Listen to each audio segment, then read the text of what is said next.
It's hard to believe it's been 40 years. In some ways, it seems like it was yesterday.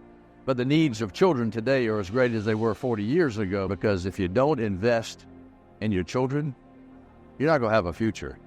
I've traveled all over the world, and those nations that don't invest in their children early on are the nations that pay the greatest price. And the Children's Trust Fund, which was established 40 years ago, which now has transitioned into a whole another dynamic way above and beyond which I think we would have thought possible 40 years ago. It's hard to believe how little laws there were.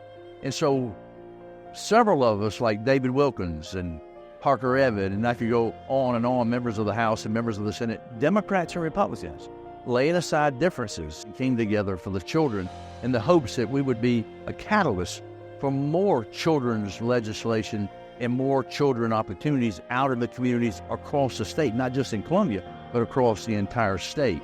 So this was establishing the framework by which we would build for the future. Children are struggling with a lot of different issues, and they need our help now more than ever. So I'm hoping that today, the 40-year anniversary, will be a clarion call for the next 40 years for all the children in South Carolina.